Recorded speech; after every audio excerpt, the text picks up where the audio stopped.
Wagner the Werewolf, Chapter 20. Francisco and Nisida, Dr. Duras, and the Letter. The greatest confusion prevailed in the Riverola Palace when, in the morning, the disappearance of Flora Francatelli was discovered.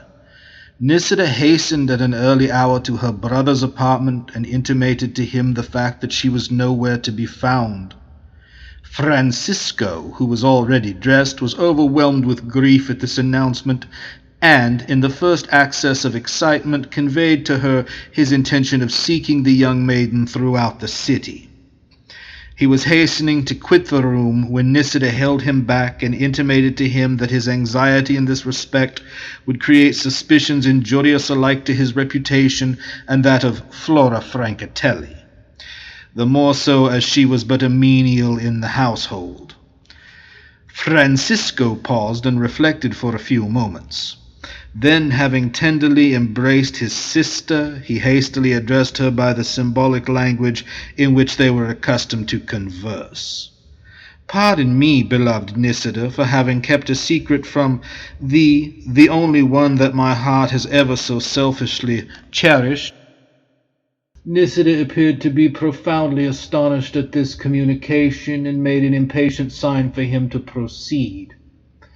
"You will not be surprised at my anxiety to seek after the missing girl," he continued, "when I intimate to you that I love her, and that next to yourself she is dearer to me than I can express." "Your passion can scarcely be an honorable one, Francisco," was the reproach conveyed by Nisida, while her countenance wore a corresponding expression. "I would sooner die than harbor an injurious thought in respect to that virtuous and beautiful creature," responded the young count, his face flushing with the glow of generous emotions. "My happiness is intimately connected with this attachment, Nisida, and I feel convinced that you would rather forward my views than oppose them." "Yes, dear brother," was the reply which she conveyed to him, "your happiness is my only consideration." But as she gave this assurance, an ill-subdued sigh escaped her breast, and she compressed her lips tightly to crush the emotions that were agitating her. A cloud evanescently appeared on the broad and marble forehead, the penciled brows contracted, and the eyes flashed brightly. Oh, far more brightly than glanced the ray of the morning sun through the windows upon the glossy surface of her luxuriant hair. A momentary spasm seemed to convulse that full and rounded form, and the small and elegantly shaped foot which peered from beneath her flowing robe tapped the floor twice with involuntary movement.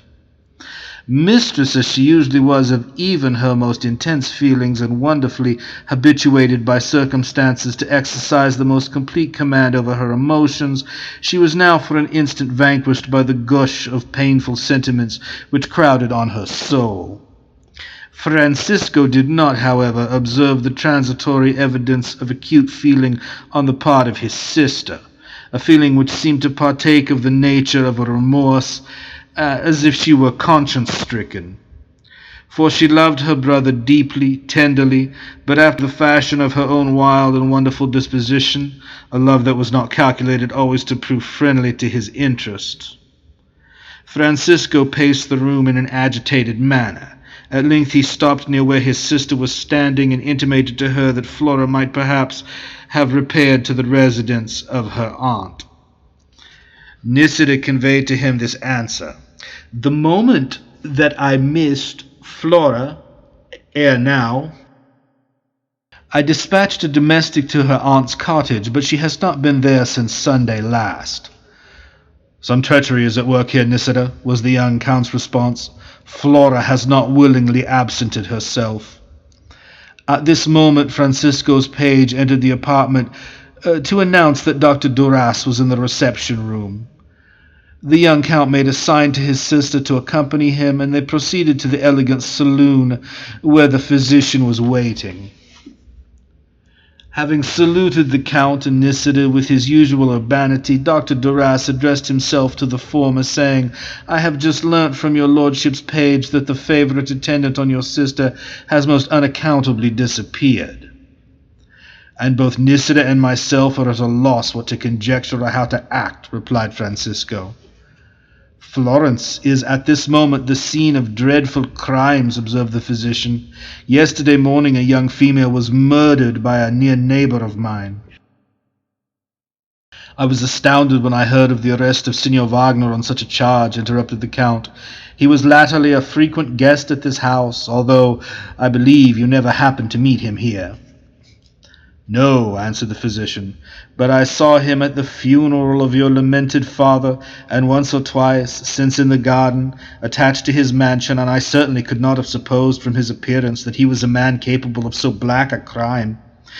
I was, however, about to observe that Florence is at this moment infested by a class of villains who hesitate at no deed of turpitude. This Signor Wagner is a foreigner, possessed of immense wealth, the sources of which are totally unknown, and, moreover, it is declared that the sbirri, yesterday morning, actually traced the robber captain, Stefano, to the vicinity of his mansion. All this looks black enough, and it is more than probable that Wagner was in league with the redoubtable Stefano and his banditti. Then the mysterious disappearance of Flora is, to say the least, alarming, for I believe she was a well-conducted, virtuous, estimable young woman. She was indeed, exclaimed Francisco. At least, he added, perceiving that the physician was somewhat astonished at the enthusiasm with which he spoke, at least such is my firm impression. Such, too, is the opinion of my sister. The motive which brought me hither this morning, said Dr. Duras, was to offer you a little friendly advice, which my long acquaintance with your family, my dear Count, will prevent you from taking amiss. Speak, doctor, speak your thoughts, cried Francisco, pressing the physician's hand gratefully. I would recommend you to be more cautious how you form an intimacy with strangers, continued Dr. Duras. Rumor has 1,000 tongues, and it is already reported in Florence that the alleged murderer was on familiar terms with the noble Count of Riverola and the Lady Nisida. The Duke himself is liable to be deceived in respect to the real character of an individual, said Francisco proudly. But His Highness would not form hasty acquaintances, replied the physician. After all, it is with the best possible feeling that I offer you my counsel, knowing your generous heart, and also how frequently generosity is imposed upon. Pardon the impatience with which I answer you, my dear friend, exclaimed the young Count. No pardon is necessary, exclaimed the physician, because you did not offend me. One word more, and I must take my leave. Crimes are multiplying thickly in Florence, and Stefano's band becomes each day more and more daring, so that it is unsafe to walk alone in the city after dusk. Beware how you stir abroad unattended, my dear Francisco, at unseasonable hours. My habits are not of that nature, replied the Count. I, however, thank you cordially for your well-meant advice. But you appear to connect the disappearance of Flora Francatelli, he added very seriously, and the dreadful deed supposed to be committed by Signor Wagner. I merely conjecture that this Wagner is associated with the lawless horde who have become the terror of the Republic, answered the physician, and it is natural to suppose that these wretches are guilty of all the enormous crimes which have lately struck the city with alarm. Francisco turned aside to conceal the emotions which these remarks excited within him, for he now began to apprehend that she whom he loved so fondly had met with foul play at the hands of the bravos and banditti whom Stefano was known to command. Dr. Duras seized the opportunity to approach Nisida, who was standing at the window, and as he thrust into her hand a note, which she immediately concealed in her dress, he was struck with surprise and grief at the acute anguish that was depicted upon her countenance. Large tears stood on her long dark lashes, and her face was ashy pale. The physician made a sign of anxious inquiry, but Nisida, subduing her emotions with an almost superhuman effort, pressed his hand violently and hurried from the room.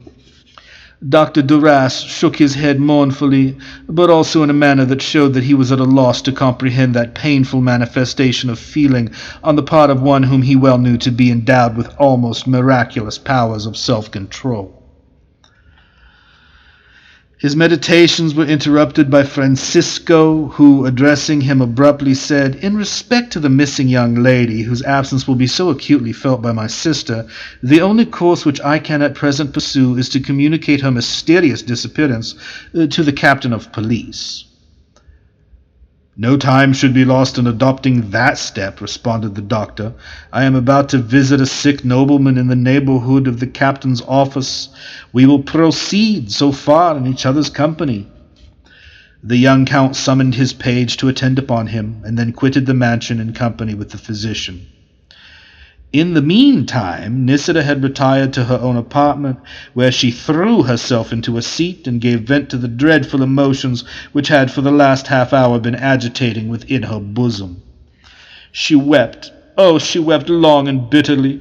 It was terrible and strange to think how that woman of eye and mind now yielded to the outpourings of her anguish.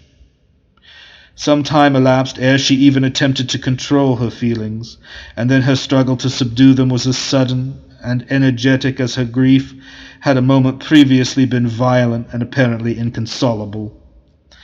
Then she recollected the note which Dr. Duras had slipped into her hand, and which she had concealed in her bosom, and she hastened to peruse it. The contents ran as follows. "In accordance with your request, my noble-hearted and much-enduring friend, I have consulted eminent lawyers in respect to the will of the late Count of Riverola. The substance of their opinion is unanimously this. Quote, the estates are unalienably settled on yourself, should you recover the faculties of hearing and speaking at any time previously to your brother's attainment of the age of 30, and should you enter into the possession of the estates and allow your brother to enjoy the whole or greater part of the revenues, in direct contradiction to the spirit of your father's will, the estates would become liable to confiscation to His Highness the Duke. In this case, your brother and yourself alike would be ruined." Now, the advice that these lawyers give is this. A memorial should be addressed to His Highness, exhibiting that you refuse to undergo any surgical treatment or operation for the restoration of the faculties of hearing and speech, inasmuch as you would not wish to deprive your brother of the enjoyment of the estates, nor of the title conferred to their possession. That you therefore solicit a decree confirming his title of nobility and dispensing with the prerogative of confiscation on the part of the prince, should you recover the faculties of hearing and speech, and act in opposition to the will of your late father in respect to the power of alienating the estates from your own possessions. Such, my generous-minded friend, is the counsel offered by eminent advocates and by the memory of your sainted mother. If not for the sake of your own happiness, I implore you to act in accordance with these suggestions. You will remember that this advice pretty accurately corresponds with that which I gave you when, late on the night that the will was read, you quitted your sleepless couch and came to my dwelling to consult me on a point so intimate licity in this world. Your sincerely devoted friend, Geronimo Duras. While Nisida was occupied in the perusal of the first paragraph of this letter, dark clouds lowered upon her brow, but as she read the second paragraph, wherein the salutary advice of the lawyers was conveyed to her, those clouds rapidly dispersed, and her splendid countenance became lighted up with joyous, burning, intoxicating hope.